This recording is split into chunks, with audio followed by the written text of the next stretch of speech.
Olá pessoal, tudo bem? A pergunta que vocês têm mais feito nesses últimos dias é se realmente vai faltar emprego nos Estados Unidos. Afinal, semana passada, 10 milhões de americanos solicitaram seguro-desemprego. Então eu vim aqui hoje num dos pontos mais movimentados de Orlando, que é o Icon 360. Num outro dia convencional, isso estaria lotado. Hoje eu tenho estacionamento vazio, as atrações todas fechadas e somente os restaurantes funcionando para delivery. Bom, e é por isso, na verdade, que os contratos de trabalho desses profissionais foram suspensos temporariamente. Então não é uma demissão de fato. Com esse instrumento, os trabalhadores vão poder solicitar seguro-desemprego e outras ajudas do governo para passar a crise até retomarem os seus postos de trabalho. E a pergunta para a qual todos nós gostaríamos de saber a resposta é: quanto tempo vai durar essa crise e qual vai ser o impacto dela na economia dos Estados Unidos e de outros países do mundo? A economia americana tem uma força estrondosa, é uma máquina de fazer dinheiro sem igual no mundo inteiro. Sabe quantas farmácias tem o Walgreens nos Estados Unidos, farmácias próprias? 7.500 lojas. E se você já esteve nos Estados Unidos, sabe que as farmácias do Walgreens não são farmácias pequenas, elas são lojas de conveniência, elas são mini mercados.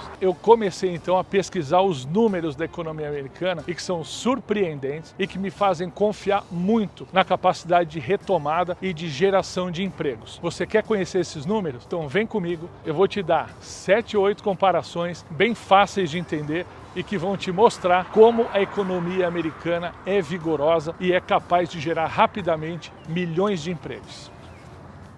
Para começar a falar de números, eu vim aqui num ícone do capitalismo americano que todos vocês conhecem muito, o restaurante McDonald's. Aqui nos Estados Unidos existem 14 mil McDonald's, sem falar de 7 mil Burger Kings e 6 mil Wendy's. Você sabe quantos McDonald's tem no Brasil? 600 e poucos restaurantes, mais 600 quiosques. Por isso, nos Estados Unidos, a rede tem 420 mil funcionários, no Brasil apenas 34 mil. Você achou esses números impressionantes? Então você vai ver o da nossa próxima parada. Eu estou agora em frente a uma loja do Starbucks, que é a cafeteria mais conhecida nos Estados Unidos e eu sei que já está presente no Brasil. E você sabe que nos Estados Unidos existem 15.200 lojas do Starbucks? Só em Nova York são 228. E no Brasil, onde a marca chegou recentemente, são 150 unidades. Olha, e tem uma paixão que o americano compartilha com os brasileiros, que é carro. O mercado de carro novo é sempre um indicador de aquecimento ou desaquecimento da economia. Então vale a pena a gente fazer essa comparação. Em 2019 foram emplacados 2.200.000 veículos novos no Brasil. E nos Estados Unidos, só de veículos leves foram 16.700.000 veículos. Ou seja, quase 8 vezes mais. Isso sem comentar a quantidade de marcas e modelos diferentes que nós temos no mercado americano. Aqui também nós temos 17.500 concessionárias de marcas, grandes como essa da Jeep, Dodge, Chrysler que eu estou aqui hoje. E no Brasil a quantidade de concessionárias é até bem considerável, são 7.700. Mas na verdade são concessionárias de porte um pouco menor do que nos Estados Unidos. E sabe outra coisa que chama muito a atenção é a diferença do preço dos carros. Quanto custa um Jeep Wrangler desse no Brasil? Aqui nos Estados Unidos, a partir de 26 mil dólares o modelo básico. E o modelo desse mais completo, equipado com rodas, motor 6 cilindros, em torno de 28, 30 mil dólares. É realmente bem mais acessível que no Brasil, não é verdade? E já que nós estamos falando de varejo americano, temos que falar da Best Buy, que é a maior loja de eletroeletrônicos dos Estados Unidos. A Best Buy tem 1.000 mega stores, são lojas realmente grandes onde você acha de tudo, já mostrei no meu canal. E para você ter uma ideia, são 120 mil funcionários nessas 1.000 lojas. E já que nós estamos falando de eletrônico, vale mais uma curiosidade. Sabe quantas lojas oficiais Apple tem no Brasil? 2. E aqui nos Estados Unidos, 270.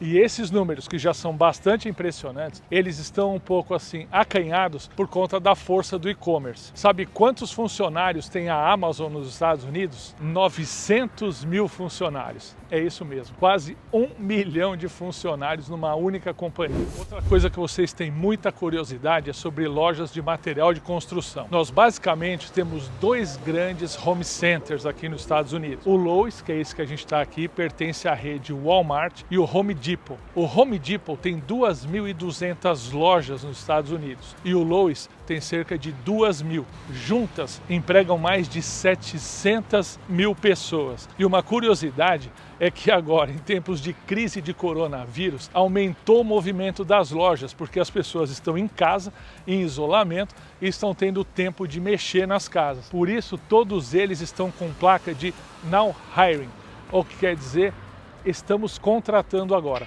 O Home Depot anunciou 50 mil vagas para contratação imediata agora, durante a crise. Não dá para falar de economia americana sem falar do setor de turismo, que é um dos carros-chefes aqui dos Estados Unidos. Aliás, aqui é muito comum a gente ver mega hotéis como esse que eu estou agora mostrando para vocês, Gaylord Palms, 1.400 quartos, mais de 120 mil metros construídos, 37 mil metros de centros de convenção. É realmente uma estrutura incrível, ele é o segundo maior da Flórida. E quer saber números do setor de turismo? Vou te dar um exemplo. Rio de Janeiro recebe todo ano cerca de 7 milhões de visitantes, sendo 5 milhões de turistas domésticos e 2 milhões de estrangeiros. Orlando, o ano passado, recebeu 76 milhões de visitantes, mais da metade de turistas estrangeiros. E para te dar um número final, existem 55 mil hotéis nos Estados Unidos. No Brasil, é um pouco mais de 30 mil, sendo 15 mil hotéis convencionais e 15 mil pousadas e motéis. Mas a grande diferença está no número de noites bucadas. Enquanto no Brasil são cerca de 50 milhões de noites, nos Estados Unidos são 1 bilhão e 100 milhões de noites bucadas nesses hotéis. É um número realmente impressionante, não é? Diga uma coisa, você está gostando desses números e dessas comparações? Então já deixa o seu like nesse vídeo. E eu deixei para o final para falar sobre o maior negócio dos Estados Unidos, que é restaurantes. E nessa pesquisa eu fiquei muito surpreso com a quantidade de restaurantes que existem no Brasil, que são cerca de 300 mil abertos e ativos. Nos Estados Unidos são 1 milhão e 100 mil restaurantes. E com isso a gente já pode caminhar para a conclusão desse vídeo. Quando a gente soma o total de produtos e serviços produzidos num país, a gente tem o PIB, que é o Produto Interno Bruto. Então repara bem, Estados Unidos 21,5 trilhões de dólares, Brasil 1,5 trilhões de dólares. Se eu pegar o PIB de cada país e distribuir igualmente por cada cidadão, nos Estados Unidos, cada cidadão vai receber 65 mil dólares por ano. E no Brasil, cada brasileiro vai receber aproximadamente 7 mil dólares por ano. E essa é a grande diferença dos dois países. O capitalismo americano é um capitalismo de massa, é uma economia fortemente orientada ao consumo, coisa que é muito diferente no Brasil, principalmente pela alta carga tributária. Então, por isso tudo, eu acredito que a capacidade dos Estados Unidos de superar a crise e restabelecer os empregos em curto prazo é muito maior do que de outros países. Por isso eu moro aqui e invisto aqui. E se você também tem vontade de morar ou de investir aqui, você pode me chamar, que eu estou aqui para te ajudar. Se você gostou desse vídeo, não esquece, deixa o seu like. Se você já é inscrito do canal, dá uma olhadinha aqui no botão do lado direito, vai estar inscrito. Tudo bem, você já faz parte da nossa comunidade. Mas se esse botão estiver vermelho, inscrever-se, clica nele e vem fazer parte da família Talent. Você me conhece, sou Ricardo Molina, sou broker da Talent, sou imobiliário aqui em Orlando, onde uma nova vida te espera. Até o próximo vídeo.